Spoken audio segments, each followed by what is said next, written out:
After my last video, I'm now certain I underestimated the theorizing ability of link-click fans. I got grilled for not talking about Flash, which, yes, I did forget, but in my defense is not an opening or ending. And I had so many people explain the visual significance of the videos.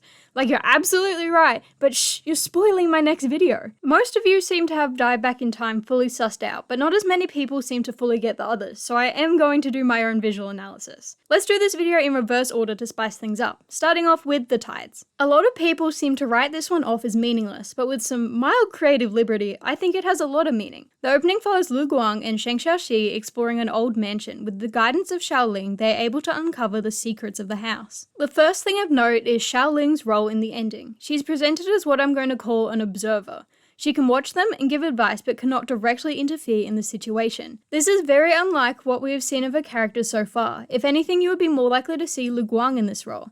That's why I think this reflects her character in the future. Now that she has full knowledge of Lu Guang's situation, she can guide Cheng Xiaoshi, but as she cannot alter time in any way, she cannot be directly involved in the situation like the others. Another small detail is this scene where Lu Guang and Cheng Xiaoshi walk past a large painting. Cheng Xiaoshi turns to look at the painting while Lu Guang continues walking forward. You could take this as reflective of their personalities or a hint at the reveal of the repeated timeline at the end of the second season. Lu Guang doesn't need to look at the painting because he already knows what it is. Okay, that's the basics. Now let's get a little bit delusional. The girl is representative of Cheng Xiaoshi and the inventor guy is Lu Guang. Okay, just accept it and hear me out. From what we can gather in the opening, the story between the girl and inventor is something of a tragic love story. At most, they were lovers, and at the very least, the inventor guy obsessed over her. Eventually, something happened to the girl and she was separated from the inventor. I'll explain more in a second. And then, overcome with a desire to be with her again, the inventor lived out his days, coming up with a way to meet her again, eventually completing the flying machine. What happened to the girl to separate them? She died. Why do I think the girl died? In the painting, we can see he had to break through the clouds to reach her. Heaven, or an equivalent place, is often depicted as a paradise in the clouds, high above the living world. Also in the painting, the girl is wearing a white dress, which is a colour associated with the dead in China. So to me, it's highly likely that the girl died, he couldn't bear it, and did everything he could to go see her again. Does that story sound familiar to anyone? It's all one big metaphor for Lu Guang's situation. There are a couple other details in the intro I really like if we keep assuming the boys and the story shown are interchangeable. When the door opens, only the girl is bathed in light, showing how Lu Guang has been working in the shadows while we are focused on Cheng Xiaoshi. Lu Guang flipping through the book of sketches could be taken as him meeting multiple Cheng Xiaoshis across different timelines. And Cheng Xiaoshi looking at the statue could be a metaphor for again different timelines or how he needs to be preserved because he's fated to die. The key statue is a direct parallel of their first meeting. It's interesting that Cheng Xiaoshi has to be the one to make the choice for them to connect though, as the girl's hand must be pushed down. It can be seen as symbolic of two things, either Cheng Xiaoshi being the one to initiate the friendship with Lu Guang in the past, or both of them needing to work together to reach the correct solution to save Cheng Xiaoshi in the future. Which is actually exactly the opposite of the lyrics of the song. If anything, this kind of gives hope that the theory I came up with last time, that they will end up never meeting, isn't actually true.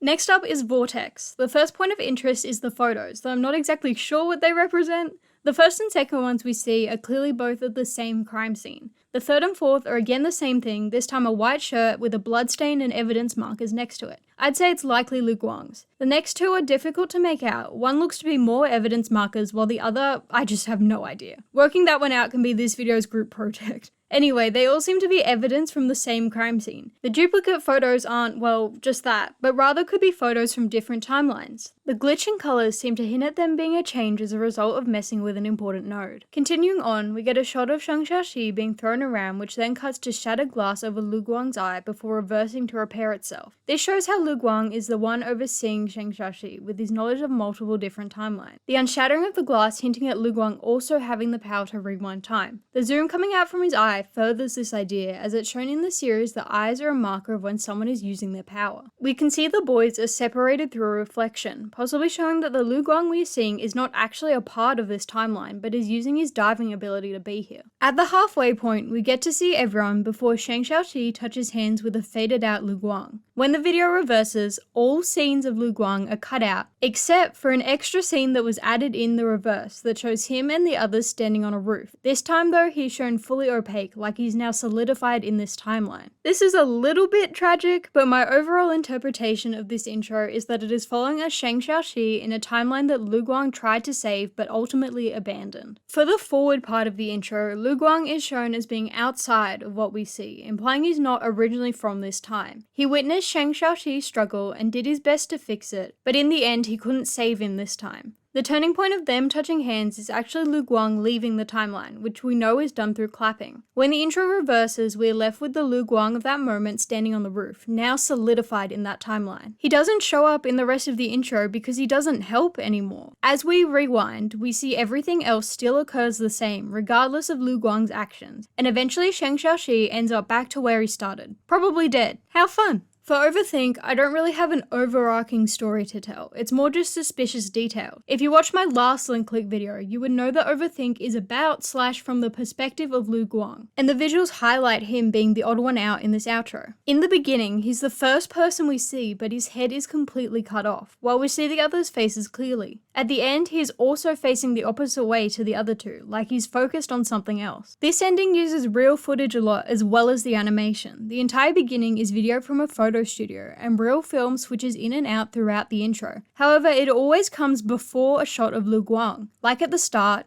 here, and also here.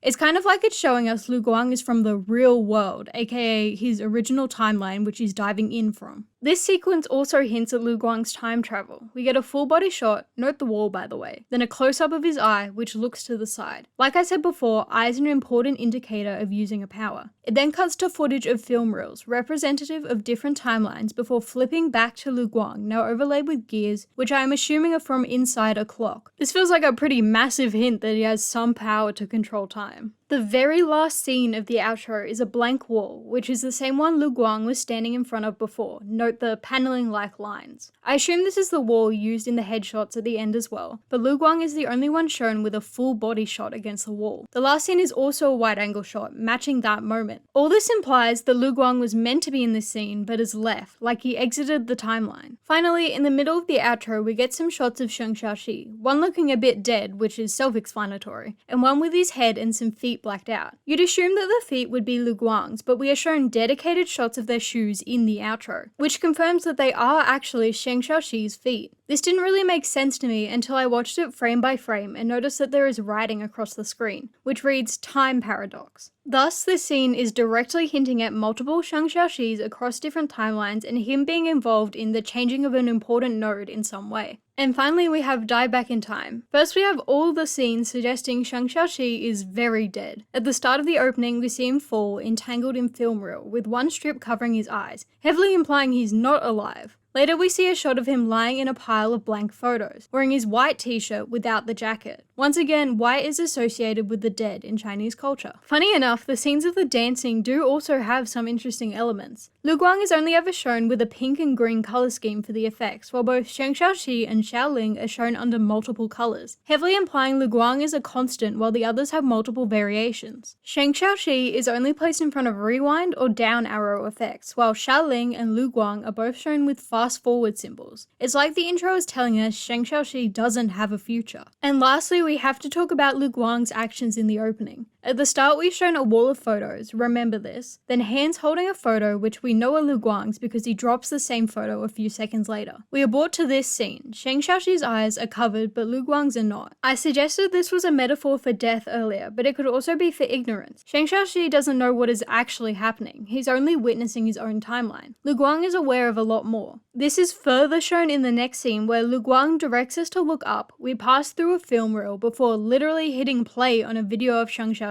It is exactly like we have just watched Lu Guang jump into a new timeline. Later, we are shown what looks like a board of evidence before being pulled into another timeline. This is likely Lu Guang's doing again. We are also shown Lu Guang holding a shredded up photo in front of a stained glass window. Something extravagant like this is only ever seen in churches or buildings of a similar nature. The shredded photo implies it's already been used, so it's telling us that Lu Guang has entered the photo, failed, and exited back out to this otherworldly space, which is likely just a metaphor for his original timeline. There's also this scene. Lu Guang is once again placed in a position that suggests he's working behind Cheng Xiaoshi's back. I can also see Cheng Xiaoshi reaching for the film reel being a way of showing us he's tied to a specific timeline, while Lu Guang is not. because he isn't afraid to change things in order to help save Cheng Xiaoshi. Finally, do you remember what I asked you to? The photo wall. We see it again at the very end, only this time it's got an extra photo. Looking at the spaces, I say there's room for 3 more photos. Also, the photo that was added already appeared on the wall, just in a larger print, while there are no other duplicates. So is this wall a collection of all the times Lu Guang tried to use a photo to save Cheng Xiaoshi but failed? That doesn't exactly line up with the 3 attempts suggested in Overthink's lyrics. Well, that's all from me. I think my high school English teachers would be proud of some of the bullshit I managed to pull together for this analysis. Thank you for the support so far, and of course, thank you for your time.